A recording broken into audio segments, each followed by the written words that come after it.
Welcome to this week's Crowd Church service.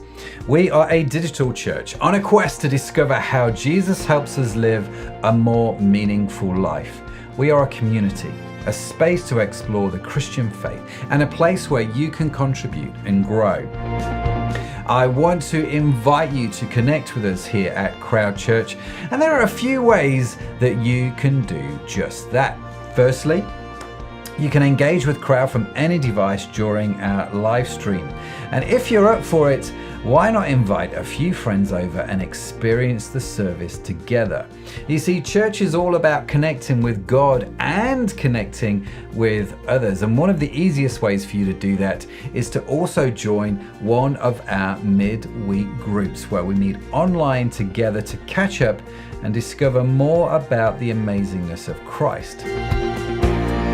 You can also subscribe to our podcast called What's the Story, where we deep dive into stories of faith and courage from everyday people. More information about all of these things that I've mentioned can be found on our website at www.crowd.church, or you can reach us on social media at Crowd Church. If you're new to Crowd or new to the Christian faith, and would like to know what your next steps to take are, well, why not head over to our website, crowd.church/next for more details. And now, the moment you've been waiting for is here. Our online church service starts right now. Well, good evening. Welcome to Crowd Church. My name is Matt, and it's great to be with you this evening. Beside me, we have Sharon. Hi, everyone. And Ellie. Hello. Hello. Okay, it's going to be like that. Good. Started already. Put that on the floor. Oh. Hello. Sorry, that just tickled me. I don't know. I can't tell you why. So a very warm welcome to you. This is Crowd Online Church. We are carrying on our panel discussions. Last week we kicked off a little change to the normal program. We are doing this sort of panel discussions, and today we're talking about work and what the Bible has to say about work, which is well, it's exciting. It's fun. I'm looking forward to it. You looking forward to it? Absolutely. I mean it. I have no doubt whatsoever. And so to do that, I thought, who better to get in than these two very beautiful and lovely ladies sat beside me. And we are going to chat about work. So if you have any questions, any comments about our conversations, do write them. We do see them. They do pop up on the screen. So we'll try and respond to them if we can. But yeah, it's Crowd Church. And if this is your first time with us, a very warm welcome to you watching us online. If you want to know more about church, more about Crowd Church rather than just church, head over to, has it come up on the screen? Yes, it has, www.crowd.church. Or you can find us on social media at Crowd Church. We would love to connect with you. We would love to hear from you. Send in any prayer requests as well. Again, a lot of prayer requests coming in, so do send those in as well. Have I remembered everything? I have no idea. Let's go with yes. You have. Yeah, absolutely. Why not? Love that. So apparently I've remembered everything, which is quite unusual for me. So yeah, very warm welcome to you wherever you are watching in the world. Now, normally what we do is we normally have a talk, don't we? Like a pre-recorded talk. Mm-hmm. But we don't have one as such this week, because we're going to do this panel conversation, which we did last week, and neither of you saw it. Nope. No, we didn't. We're catching up with it at some point. Wow. So it was really good. And so last week we did the panel conversation with Dave Connolly. There was myself, Dave Connolly, and Anna Kettle, who I still want to call Anna Beaumont, which is not helpful. So we did the panel conversation last week about family. Oh, Miriam's in the comments. Hi, Miriam. How you doing? Lovely. Nice to see you. Well, virtually. Nice to see your name on a screen. Yeah. It's nice to see you be with us. How are we all doing? That's a good question. How are you doing? I'm mostly doing okay.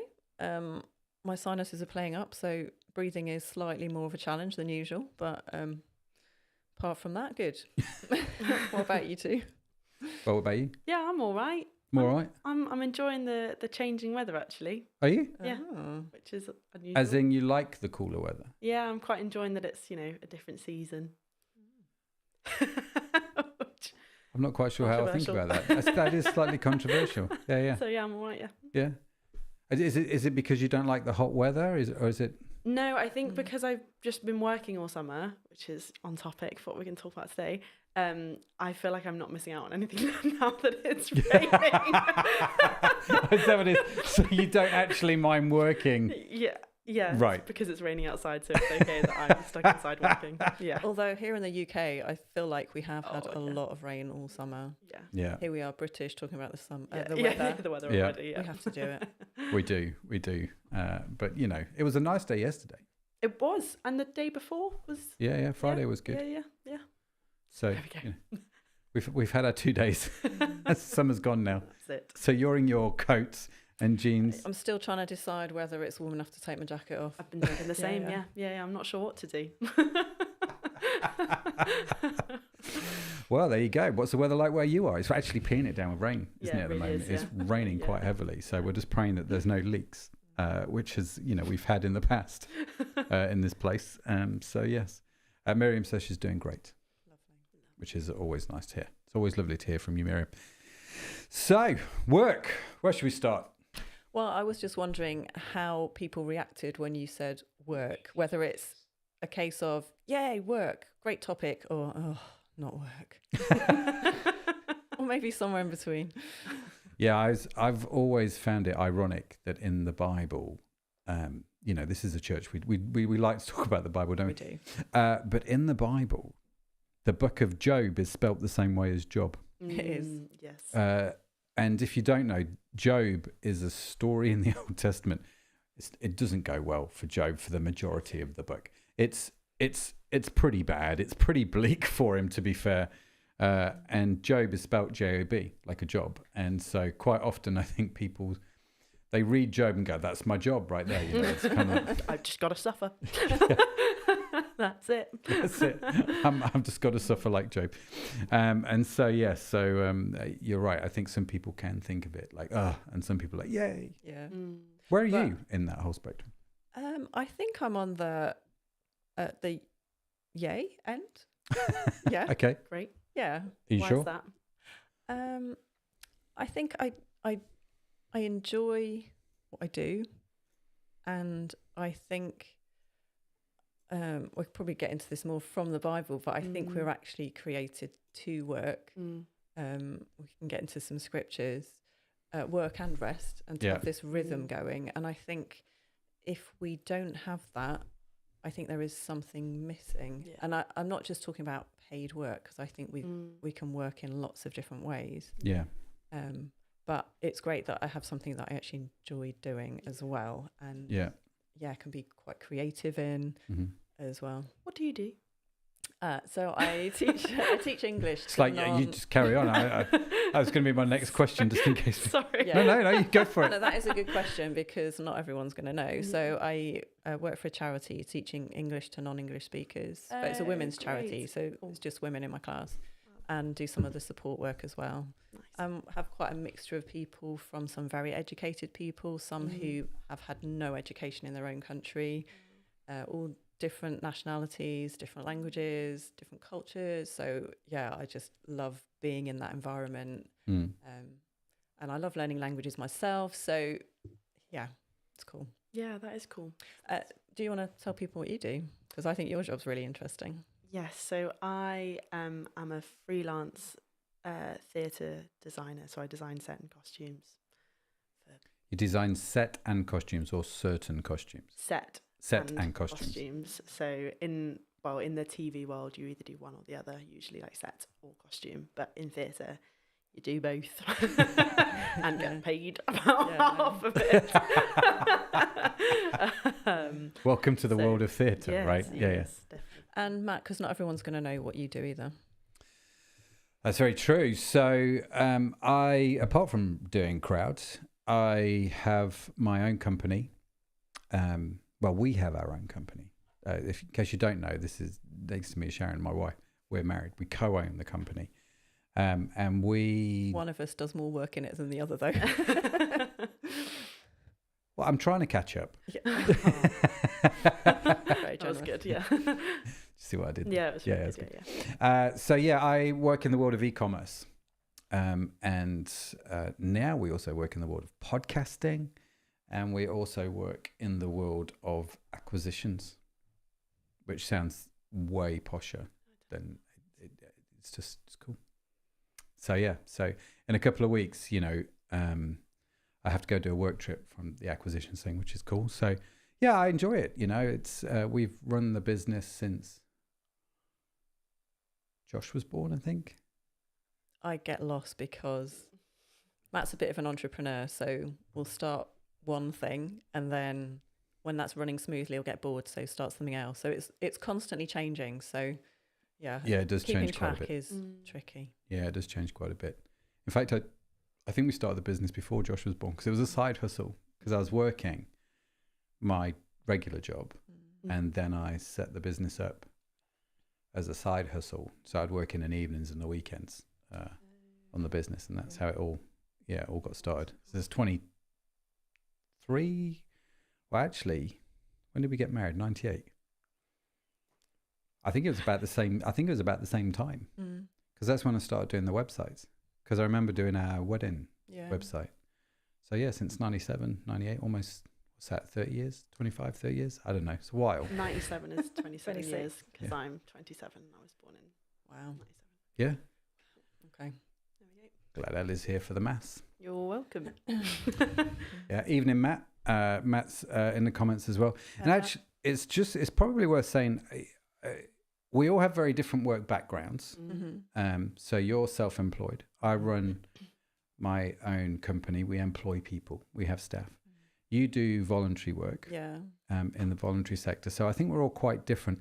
It's also worth saying that people watching this, you're going to pick up a few things that I think are quite common. Well, you're going to pick up things which I think are common across all three of us. All three of us work. Not all of us are paid. All of us seem to enjoy what we do, right? Now, I appreciate that people watching this or listening to this may not have a job. And if you do, you may not enjoy what you do. And we are going to, I do want to be sensitive to that. And we are going to talk around some of these things about what the Bible has to say about work, which will hopefully encourage you and build you up. Yeah, but wherever you are at right now, hopefully. Yeah. Yes. Yeah, absolutely. So it's worth acknowledging that. And actually, if you're not working, I don't think that makes you a second-class citizen in any way. Absolutely. I think the Bible has some stuff to say about work. And it's interesting, isn't it? Because there was a period where you weren't working. Well, technically in a traditional job. Yes. Because for quite a long time, I stayed home with our kids, which I know is not really the done thing now. Yeah. And even back then, actually, because before we had our kids, I was working as an occupational therapist in the hospital. So I've changed what I do, and I really wanted to stay at home with our kids. And even back then, I was the only one within my department to actually have done that. Lots of people, because it was mostly women in my department. So loads of people had gone off and had kids, but had all gone back to work. And I'm not saying which is right or wrong. I think, everyone before God is responsible for what they do. But so I did that for many years and really enjoyed that as well. Yeah. On the whole, there were definitely moments. There were. And it's probably worth pointing out in that phase that you were part-time making more money than I was with my full-time. Before we had kids. So actually, it's not a case of we had a successful business and therefore we could afford for you to do that. And that was a decision that we prayed through, but it meant giving up the biggest part of our income because you were working part-time, doing part-time voluntary work. You've done voluntary work the whole time, haven't you? Just so many different things alongside looking after kids and too many to go into, I think. Yeah. Very good. Okay. Well, let's get into this. So let's look at our first let's start where it says here in the note. You can't see the notes, but we've got notes here.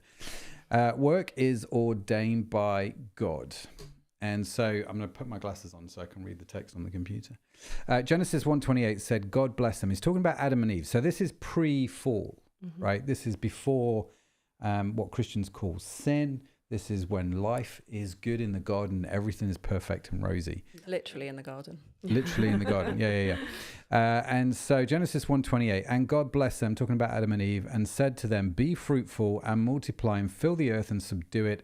Have dominion over the fish of the sea and over the birds of the heavens and over every living thing that moves on the earth.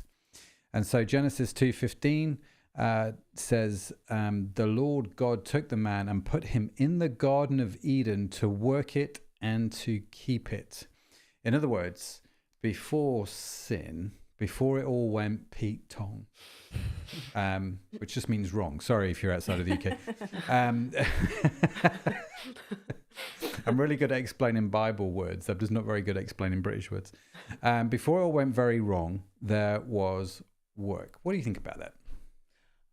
I find this really encouraging, actually, because the first talk of work is actually before this, where it talks about God creating, and it talks about God's creation as work, and God looked at what he'd made and saw that it was good. So there's that whole sense of, work is something that God does, and that was very different to other ancient ways of looking at work, where there was some where it was just like work was seen as something that the lowest of the low people do, but God and people of any status are not people who do work.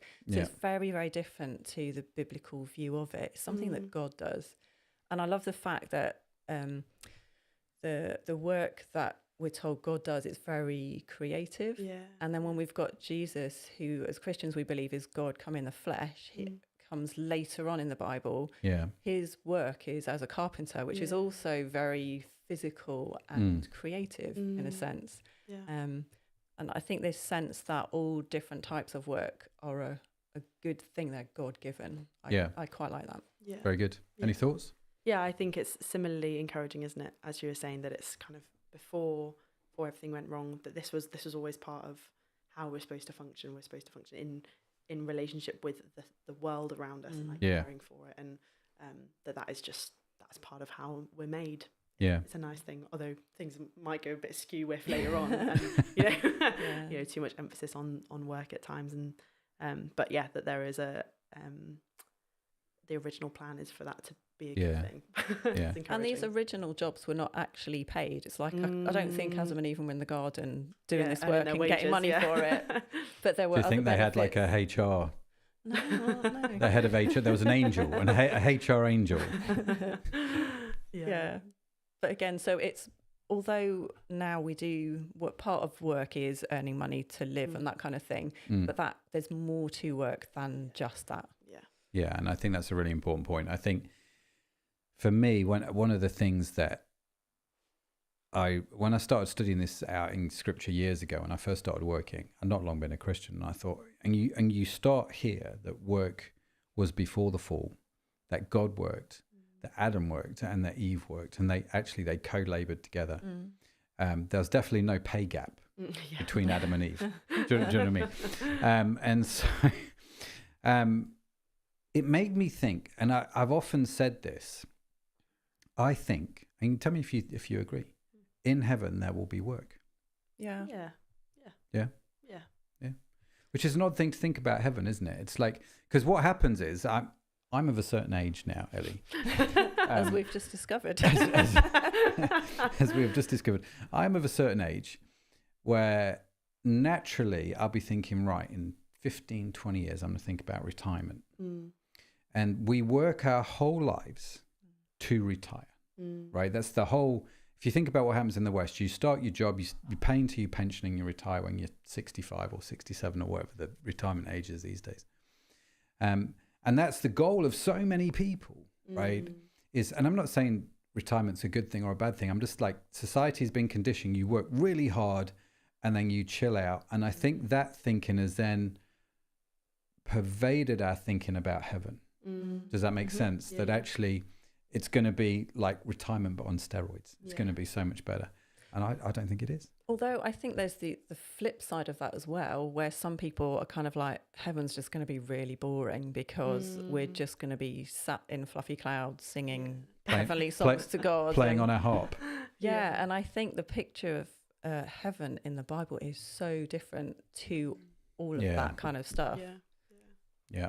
No, I couldn't agree. I think that also then reflects like a misunderstanding of what work is then. If you're seeing it as this, you know, I've got to get through to 65, 67, whatever it is, and then I won't work again. But that's so not true, because so many people, when they retire, they go and volunteer, or they look after their grandkids, and those are all things that are working. You know, they do more stuff in the community because, or they do loads of gardening, and that's all work. But it's, again, because our understanding so much, especially as you say in the West, is all about earning money, and it's a transactional thing of what do I get out of this. That's what work is. And I think what we'll probably discover is that biblical understanding of work is a bit different, isn't it? So, a little bit. I think as well, if we go back to the stuff in Genesis, that the whole work thing is about a partnership with God, because it talks about people being made in God's image, and the whole thing of being an image bearer, it's like you are in partnership with the one whose image you bear. So like in the ancient times, you'd have the kings, and they would have their like image bearers, the people that carry out their task. And it's that whole thing of a partnership with God, bringing his kingdom and his ways into the work that we do. And again, that's something that I quite like. No, very good. Very good. If you've just joined us, very warm welcome to you. Welcome to Crowd Church. We are me, myself, Sharon, me, myself and I, Sharon and Ellie, me, myself and I. We're talking about work. I'm not singing. I'm not going to do any more of that. Don't panic. that was it. Did you just say please don't? Yeah, you have many talents, but that's not one of them. Oh, bless. Is it true or not? Is it true that I can't sing? That's not one of your main talents. Oh no, I think I rock the radio waves, man. What we said? Oh yeah, welcome to Crowd Church. We're talking about work. We've got a little panel conversation going on. So if you have any questions, thoughts on what we're talking about, then do drop them in the comments, and we will endeavour to get to those, or just let us know where you're watching from. It'd be great to hear from you. So we've started off with this idea that work is actually godly, that it is a principle ordained by God, and it was there pre-fall. And of course, then, as the Christian story would dictate, the fall happens and sin enters the world. Dun, dun, dun. And things change where work is concerned. And it's probably worth just pointing that out, right? Yeah, we were talking a little bit about this before we went on air, because I think it can be easy to go, God has created us to work, and yay, that's fabulous. But actually, the reality of that can be quite difficult, or quite different, in that the Bible also talks about that the world now is broken and people are broken, and that brings with it lots of difficulties. So I think that in any field of work, there's the bits that you might love, and then there's the sheer frustration of like I've worked in the NHS for a while, as I said before, and there were many fantastic things about that, but seriously frustrating with all the paperwork and the hoops to jump through, and I think just the sheer volume that where you don't feel like you can do a proper job because you've just got to get people out and through. And so although work is great, or can be great, there is also that element of frustration and difficulty and just hardness about it. Do you want to throw anything in here? I don't think I've got anything particularly to say off the back of that. Fair enough. So what happens is sin comes in, work becomes hard, right? That's what the word Bible uses, the original in my head is this word toil, that work becomes toil after the fall. So we still have to work, or work is still part of it. We still get to work is probably a better way to think about it. Work is very much still part of God's plan, but now it's harder, which we've all experienced in some way. Okay, so let's move on then to the next principle, which I'm going to read. It says here in Ecclesiastes, which is a book written by Solomon himself, the wisest man apparently that ever lived, until I came along. Just smile. Yeah. Yes, Matt. Yes, that's right. Yeah. So anyway, so Solomon said, there is nothing better. That's an interesting opening statement. There is nothing better for a person than that he should eat and drink and find enjoyment in his toil. This also I saw is from the hand of God, for apart from him, who can eat or who can have enjoyment? And so at the end of that, he's kind of like, he's bringing God there into work, isn't he? And it's like, actually, he's recognized that food comes from God, drink comes from God, and work comes from God, and that we should find enjoyment in that, which is quite an impressive thing to say. And especially given the fact we've just said work's not always enjoyable, and actually work can be hard. So how do you think how do you, Ellie, balance that tension? Well, first of all, I really love Ecclesiastes and I really love the kind of the simplifying of all of this. And I think what's interesting here is that he's saying there's nothing better than that. That's not everyone has it like this. Everyone has it that they enjoy their toil and do this and that. And I think it's something to work towards and keep as a goal in mind when you're working, and you work out what does bring enjoyment and what doesn't, and what I guess what parts of it bring you closer to the seeing this from the hand of God, and recognizing there'll be some parts of work like the kind of the things that are more difficult about it, or managing the areas where it's slightly more interrupted by sin, I suppose, with that you might be dealing with corruption at work or any of those kind of things that are just so far out of your hands. But as the kind of the simplicity of your goal being, I'm gonna eat my food, I'm gonna drink my drinks, and I'm gonna enjoy my work. It's a lovely thing to work towards, even if it's not always consistently like that. Yeah. I like the idea of just enjoying the simple things and enjoying everyday life. Because I think sometimes, like if you read books of people's lives, or I think there's so much on social media now of where it seems like everyone's doing these amazing things, and most of life isn't full of these amazing highs. Most of it is quite simple. The ordinary, in a sense, the mundane. And I think just to be able to stop and get enjoyment from those things actually is quite a nice thought. Yeah, it is. It's interesting, isn't it? And I think you're right. I think, have we overcomplicated life? The pursuit of stuff.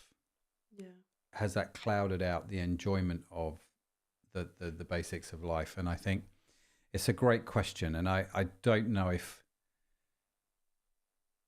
it's an actually easy question to answer in many ways. I think there are seasons that we go through. I think there are a lot of grey areas that we find ourselves, but the simplicity of this, like you say, enjoy your food, enjoy it. And it's worth saying, when he says enjoy your drink, he's not talking about going down the pub and coming home sloshed, because we know that the Bible has as a principle, you don't get drunk, right? So the Bible is not pro going out and getting drunk. I just want to be perfectly clear before people start shouting at me, or going down the pub. I'm just doing what God's told me to do. I think it's important to understand that. And conversely, I don't think enjoying food means enjoying it, because the Bible also has a lot to say about gluttony. Two things maybe we don't talk about a lot in church these days. But gluttony and drunkenness are not good things. But there's also the excess, I suppose, where work's concerned, isn't there? So you can have work is from God, drink is from God, and food is from God. But I can take all of these things to excess. I can take food to excess, gluttony. I can take drink to excess, drunkenness, and I can take work to excess. So how do you, thinking that through, how do you deal with that, Ellie, in terms of work-life balance? Let's talk about the work-life balance, because you've not got any at the moment. So let's just go there. Dropping a minute there. So this is a very timely thing to be talking about. I shared at church this morning about the kind of the intensity of the year that I've had work-wise. So being freelance, I think, is particularly difficult to establish a work-life balance. Yeah. And I think being kind to myself as well in that, and saying you kind of have to learn it somehow. You have to learn what that balance is somehow. You're not going to kind of walk straight into any career kind of with the perfect balance of enjoyment and putting things down and walking away from it. So it is hard, I think, but the thing that makes or has been making the difference in this last year, so I've had probably the busiest, most intense, like highest responsibility jobs that I've had so far, which is great in terms of career progression, like moving forward and challenging myself and growing and getting better at the things I do. But it's been so hard. But the thing that has really helped that is inviting God into it. And I think that makes the difference, doesn't it? When you're with all of this, it's working out what the God relational impact is on your work, and how being I don't know, going to people in your church for advice on how to get a better work-life balance, and praying through it and inviting God into kind of every day. Eventually it is making a difference. It's slow. It's a slow learning, and has been very slow learning this year. But it's not the easiest. No, and that's the whole point, isn't it? Yeah. These things aren't always. It's not as black and white. Yeah. And I think sometimes you have got to find God in these grey areas. Yeah. In a way that makes sense. Yeah. Right, because it doesn't say, when you're freelance, you will work 40 hours a week and no more. Yeah. This is how many theatres you should design actually in a year. It says it in Exodus. This is yeah. So it doesn't actually, it's not prescriptive, but it has principles which says, and I think those principles are, if I read them, Sabbath is good, rest is good, work is good, using work as a substitute for family and being with people, maybe not so good. There are these sort of principles that we can learn in Scripture, but the Bible, I think, talks about working hard. We're gonna get to in a second, but the Bible talks about working as unto the Lord, and God works 6 days out of 7, and we're like, should we go down to a 4-day work week? And everyone's like, and I don't get me wrong, I don't mean to be frivolous about that, because I understand that there are benefits to this in the modern society. I do, but I think working hard is a biblical principle. And modeling hard work is a biblical principle. But there's a real fine line. And I don't think I've always cracked that. Maybe you can talk to that, because you see it from the other side, don't you? Sorry, can you just clarify what you mean by that? As in, there are times I don't think where I've had a good work-life balance. Yeah, there's definitely been times where I've had to kind of go, are you gonna, have a bit of time off? And I think with you as well, I think because you do love what you do, sometimes I think you find it hard to differentiate between what is work and what is fun and pleasure. Because there's been times like in your day off, I'll be like, what are you going to do today? And you'll say stuff and I'll be like, but isn't that work? And you're like, well, no, because it's, and I'm like, in my head, that's work. But for you, that doesn't seem to be. So, I just find enjoyment. I'm just doing what Solomon's told me to do. But it's an interesting one, isn't it? And you're right. And I think that my experience here is that there tends to be seasons. And I think, and I've said this to you, haven't I, that I think sometimes you can see them come up. You go, right, this is going to be a season of busyness. And actually for the next week, few weeks, month, however long it's going to be, life is going to be hectic and life is going to be busy.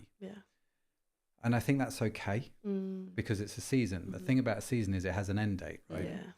And I don't think a season of busyness is a life of insanity. I think, but there are times when it's going to be a bit, like I might have to travel, or I might have to do a bit of extra work because someone's off sick or whatever. Do you know what I mean? You've got to sort of cover bases a little bit, but these things are seasons. Like with you, I think first year you are going to graft, right? You are going to work hard, and you're going to take every opportunity that comes your way. And why would you not do that? Yeah. Right. And it's a season. Yeah. If you're working the same amount of hours, fast forward 10 years. Yeah. Not good. Then I'd be like, Yeah. I think we need to have a conversation, Ellie. Yeah. Do you know what I mean? But that's exactly it, as you say about the seasons. You get to the end of those seasons and you reflect and you go, oh, what would I do differently in the next busy season? And I think that is very, very, very, very big part, very part of it for me, definitely. I was also going to pick up on what you said about, you mentioned briefly Sabbath. I don't know whether we're coming on to it a bit more later. Sure, just fast forward. But I would just say that's one of the things. So I've started trying to honour the Sabbath a little bit this year, which feels a bit mad to say when it has been my busiest year. But it's been really, really amazing looking at how powerful stopping has been. And I think just the way that it completely interrupts stress is incredible and just forces you to slow down. And that's good on like so many levels. It's good on your kind of nervous system regulation level of like just physically stopping, slowing down makes you less stressed, and then you can approach things in a much better way. But also in terms of trusting God, if you're saying like, I'm just not going to work for a whole day in my busiest season, is massive. And that's really honoring to God, I think. And it's kind of saying that you are more important than my work, or like I'm inviting you into it. And all of that has been really, really, really fascinating, actually, learning about that this year. Yeah, a few years ago, we read a book that was a big component of, wasn't it? I can't remember the book now. And the Ruthless Elimination of Hurry. I think there was a different one before that. Was there? But that was a good book. Kramer. And we decided that we were like, oh, hang on, we're not actually doing this Sabbath thing. So we decided that we would take Saturday as a day off for our family and not do any work. And you know what? I totally love it. Yeah. Because it is that sense of, okay, I don't have to achieve anything today. I don't have to do anything. I'm just actually going to enjoy what God's given me and just see where the day takes me, whether that's with a friend or just not seeing anybody, which is quite often what I like. Being a bit of an introvert, I do love being with people, but I definitely need to be on my own to recharge. And we had... I don't see her from Friday night or something. And there was, I think, just around the beginning of the summer, we just had quite a few busy weeks with visitors and other things where we didn't really get that. And I was not in a good way, but really, really affected me. But I think one of the things that struck me from the book was it was talking about tithing in terms of money. And for those who are not familiar with that term, as Christians, the Bible kind of encourages us to give 1/10 of our income away before you do anything else with it. And it's kind of a way of saying, God, I trust you with my finances. And this book talked about doing that as the Sabbath being the first day of the week, just saying, God, I'm giving you this day, and I'm trusting you with the rest of the week. I'm trusting you with my work, and that you'll provide everything that I need within those other 6 days. And I quite like that way of thinking about it as well. No, it's true. I think we do talk about the tithe. I think you have to be, one of the things you see in the scripture is generosity, right? It's an overarching principle. You've got to be generous with your money, or your treasure, as I like to call it. You've got to be generous with your time. You've got to be generous with your tongue. And it's these 3 tithes in effect that you need to give. You need to give of your finances, you need to give of your time, and you need to give of your tongue. In other words, build people up. Right, this is one of the things that Scripture talks. Go out of your way to build people up, to encourage one another while it's still called today, is what it says in Hebrews. And I think before, just as a complete aside, if we took that principle of saying something good and encouraging before we did anything else, just give of our tongue, if you like, I just wonder how different our debates would be and our disagreements. But that's another story. Okay, so Colossians 3:23 says, whatever you do, work heartily. Love that translation, the ESV. Work heartily, as for the Lord and not for men, knowing that from the Lord you will receive the inheritance as your reward. So I guess my questions here is, what do you understand by that? And how do you work heartily? And how do you work for the Lord and not for men? Especially when it's men or women, I suppose, that employ you. Who wants to go first? I quite like this, and I found this quite helpful when I've been struggling with some of my projects, and if I'm working with someone who's frustrating me, for example. I knew you were going to say that. It's really nice being like, I'm drawing these Christmas trees for the Lord.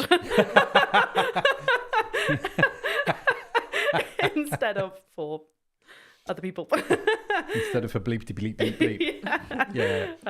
Yeah. So I find it quite helpful as a motivation. I don't know if that's a bit frivolous, but yeah.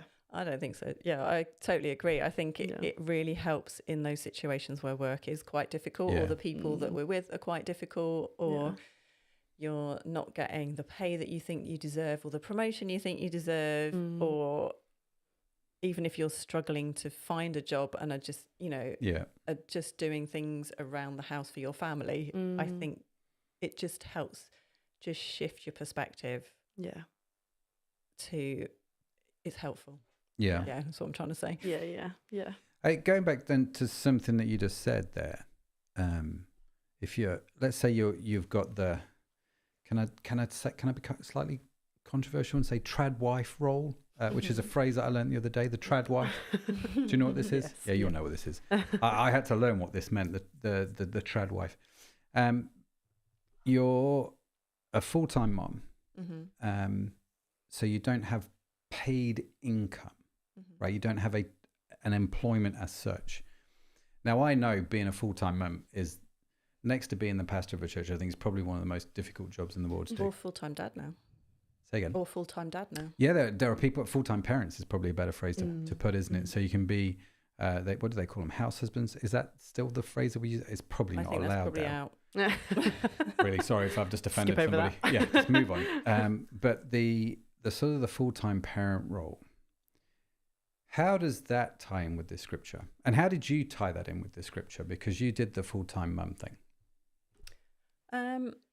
I think for us, it was a definite choice, and we felt like that was the right thing before God for us. So, and I wanted to do it. So it's not like I was being forced into it, which I think changes it a lot as well. Yeah. But I think it is thinking in, like we said at the beginning, that work is not just to do with something that you're paid for. Yeah.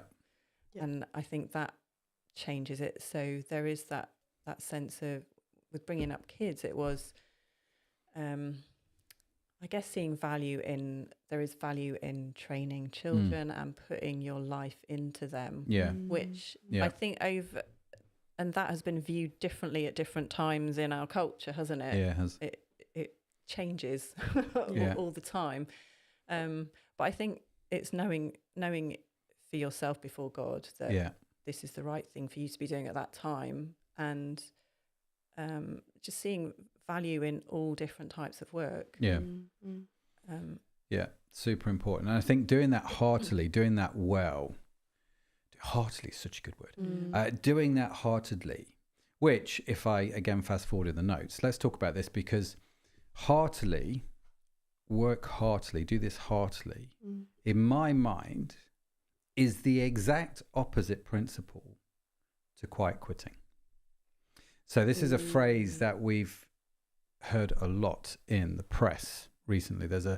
Since COVID, I think there's been this massive swathe of people who are quiet quitting. You go to work, you do the absolute bare minimum to get by. You've checked out emotionally, you've checked out mentally. We're even now talking, I think even France might have they just passed a law which says it's now illegal for an employer to contact their staff outside of office hours.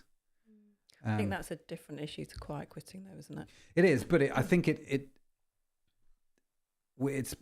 I think it's systematic, or it's symptomatic of a culture that is going down a road of, I'm going to do what the bare minimum is. I want my money and then that's it. Yeah.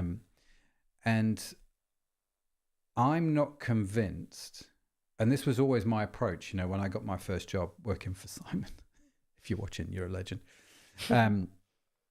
After graduating, working heartedly is, I'm working as unto the Lord. You can't quite quit Jesus and think that's going to be okay. Yeah. Do you know what I mean? You can't emotionally check out. And that's not to say, I think, if you're in a job where you're abused by your boss or whatever, that again, there's so many caveats to all of this. But as a general principle, I think working heartedly is giving an awful lot. And if there's one thing that I would say about it, there's a lot of things I would say about the guys that work for me here at the company. They're all legends. All of them are legends. The people that have been with me the longest, in fact, all of the people that are here, I mean, there's some guys started last week, so I don't know about them. But the people that work with me are amazing people, and they all work heartily. Does that make sense? And I wake up every day grateful for that. And so just, have you guys got anything you want to say on this? Yeah, I think it just made me think back to the first scripture that we, no, it wasn't the first one, the Ecclesiastes one, where it's find enjoyment in your food, drink and work. If you're doing the kind of the quiet quitting thing, if you're just kind of signing out emotionally, mentally, like from putting effort in, you're not it's because you're not finding enjoyment in your work. And kind of, I guess what's tricky is finding what the motivation is, because I think it's what the motivation is of the quiet quitting thing, because it feels like a much wider societal thing, rather than it's just, you know, people don't want to work hard anymore. I think it's everyone's really sad.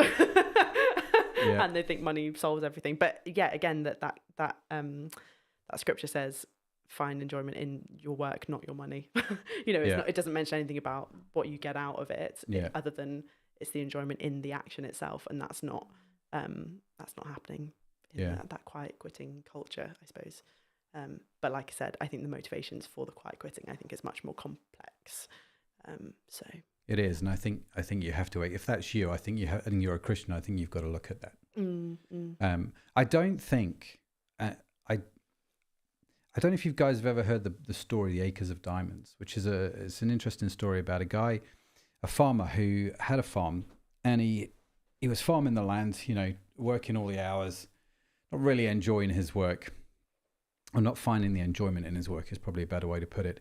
And he hears about the small fortune that everybody is making doing diamond mines. You know, they're hunting for diamonds.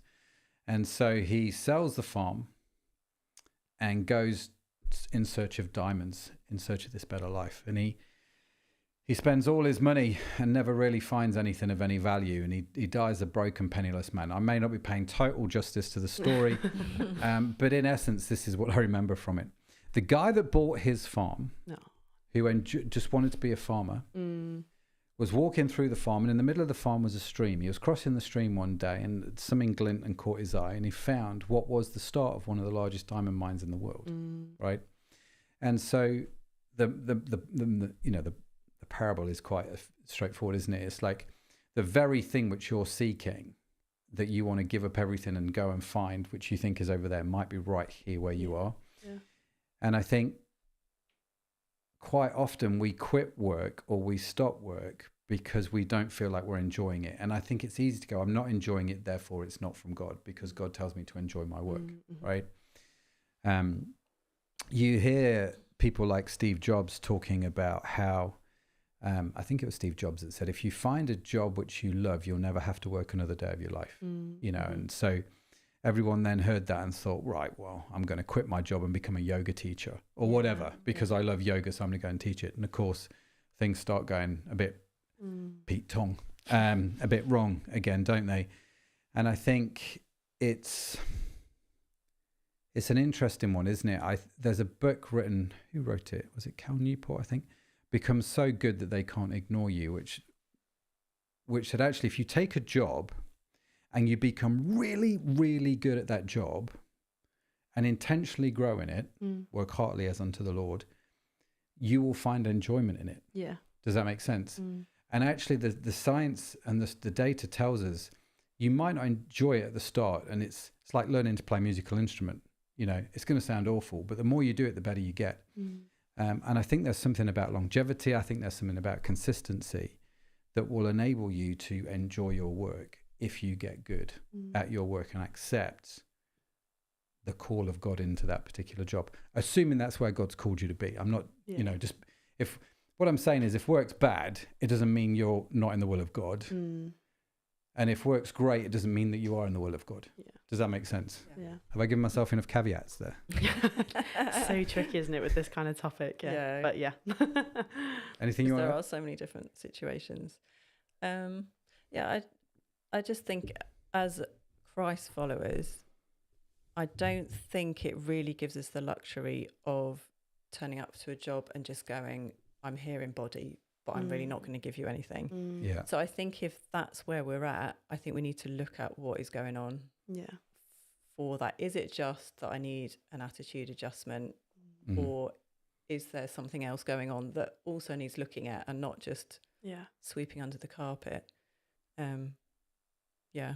And I think just to say here as well, coming back to this point, if you are not currently in work and you are looking for work, if you've been long-term unemployed, I appreciate that.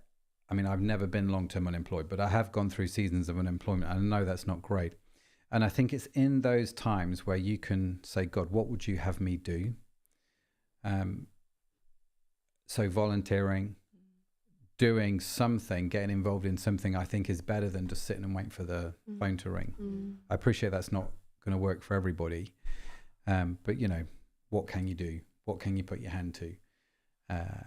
And just find some work which will give you enjoyment. Whether not about money, but about just getting involved in something, because I think that's good for a, isn't it? Yeah, it's good for a spirit. So in the Bible, it talks about Bezalel. I think I pronounced his name right. So Bezalel is the craftsman whom God anointed. I love this phrase, craftsman, because I think I'm a bit of a craftsman. With special skills and wisdom for a significant task. So it says in Exodus, it says, the Lord said to Moses. So just to be clear, we're going back thousands of years now. This is pre-Jesus. This is pre-New Covenant. I have called by name Bezalel, the son of Uri, son of Hur, of the tribe of Judah. I have filled him with the Spirit of God, with ability and intelligence, with knowledge and all craftsmanship to devise artistic designs, to work in gold, silver, and bronze, in cutting stones for setting, and in carving wood to carry out, and to work in every craft. So Exodus 31, 1 through 5. So talking about, I'm just going to call him Baz. Much easier. Much easier. Baz, talking about Baz. So here there's a really clear reference in the Bible that this guy is a craftsman, which means he has worked hard at his craft. It's not like you just, I'm a craftsman, right?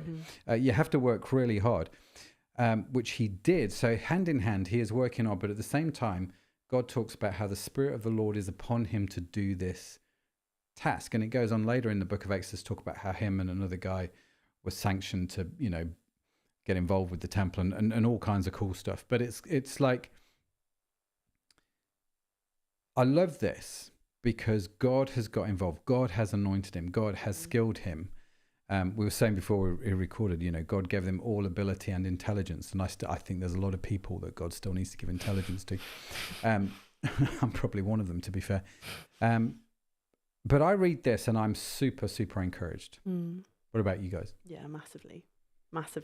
I think especially doing a creative job and working in theatre, and essentially my whole job is making things look nice. It is so encouraging to remember that is something that God has given me and that it's a useful thing and an intentional thing that he's given that to me, because sometimes I just feel like, my job is useless and that it's not helpful and it doesn't do anything to advance the kingdom or doesn't make an impact in people's lives because I'm just drawing things, but it's so lovely reading this being like, oh no, this is part of it. This is part of how we're made to be. So here you are, you've gone to university, Mm. you've done the graft, Mm. and you are working your craft, but at the same time, God's anointed you to do the very thing that you're doing. Yeah. And that's amazing. Yeah, it is. It really is. It's really Nice. cool, isn't it? Yeah. Yeah. Sorry. Yeah, it's sort of vaguely related to this is I think from the Bible, it's like all different types of work have got dignity. Mm. Whereas within our cultures, we tend to like rank each other, don't we? Yeah. And like, That's you've very got true. Yeah. people like low and others that are Yeah. high. Mm-hmm. And quite often, I think in Western culture, the more practical jobs have been seen as less than. I mean, this is, again, very broad strokes. I'm not saying all the time. Whereas the more intellectual kind of things are seen as like more valuable. But from the Bible, I kind of feel like God has anointed different people for different jobs, and they've all got their own value in themselves, and that actually our worth as people anyway is not based on what we can do or what we don't do. It's based on the fact that we're human and that God loves us. But yeah, I do like that, and the fact that you can be anointed to do these very practical things that don't seem particularly spiritual, but actually we live in this physical world that God's created for us, and God anoints all different people for different types of jobs. Yeah. No, it's super. And just say God anoints means God empowers, right? God gives us gifts and abilities. And I think it's interesting how God called Baz a craftsman. And I would venture to say, actually, I don't know if I'd preach a whole sermon on this. I don't know if I'd form a theology out of this, other than I think God is interested in creating craftsmen. So if I think about Adam, he would have been a craftsman at what he did, right? Jesus, I cannot wait to see the furniture that Jesus would have created as a carpenter. Yeah. Do you know what I mean? And I appreciate he was the Son of God. He could have gone to a tree and said, "Tree, turn yourself into a table and chairs." Kind of get the feeling that he didn't do that, that he took out a saw and a plane and would have figured it out. And I think God is interested in craftsmanship and working with you so that you become really good at what you do. Now, Jesus, that was carpentry. For me, that will be e-commerce. I always want to learn and grow and develop in what we're doing, because I'm kind of like, I don't know if I'd use this phrase, maybe I should, I want to be a craftsman where e-com's concerned, or where podcasting's concerned, or where pastoring a church is concerned, or I want to be a craftsman. I do carpentry. I'm not saying my furniture is as good as Jesus at all, but I'm getting pretty close, aren't I? But it's kind of like I want to be a craftsman in that area, and that pursuit of craftsmanship, I think, is quite a godly one. Yeah. So, any thoughts on this? No, I like that. And as well, if you're talking about calling as well, it's like Jesus is. The Bible talks about how God's called different people for different things. You've got David called to be king, and then it talks about other leaders where God has put them in place. So you've got very different, you've got from quite intricate work with a piece of wood to leaders of whole nations. And I think it can also help to stop that whole comparison thing, which comes in, because it's like we're not all called to do the same thing. That if you are good with a piece of wood, that's no less value than if you are leading a whole nation, if that's what God's called you to do. And just doing that to the best of our ability as to God, and giving that as an offering to him. Again, I just find that quite helpful. Super powerful. Become a craftsman, or a craftswoman, or a craftsperson, or just crafty. No, don't become crafty. I think that translates into something different. Warm enough to take my jacket off. Oh, yeah, we're almost finished now. Taking your jacket off.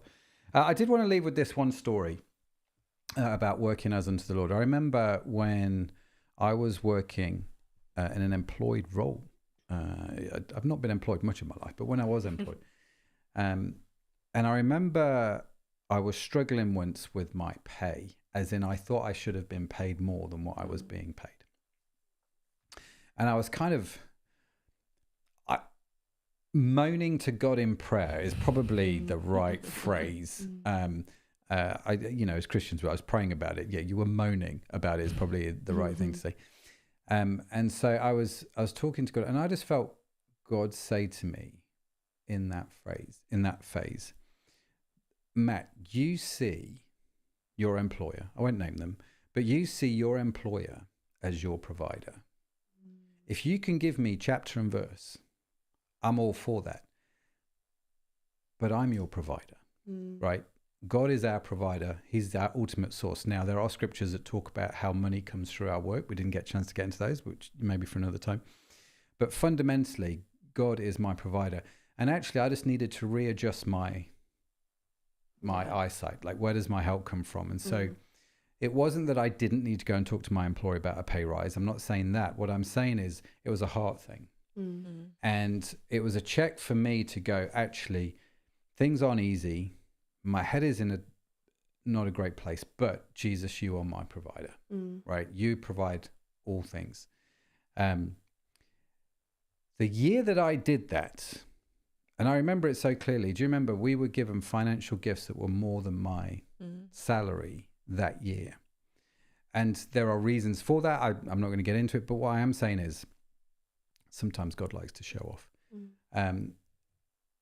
That's maybe the wrong phraseology, but you get what I mean in terms of, and it's not happened any year since. I just want to point that out, right? But if it does, great.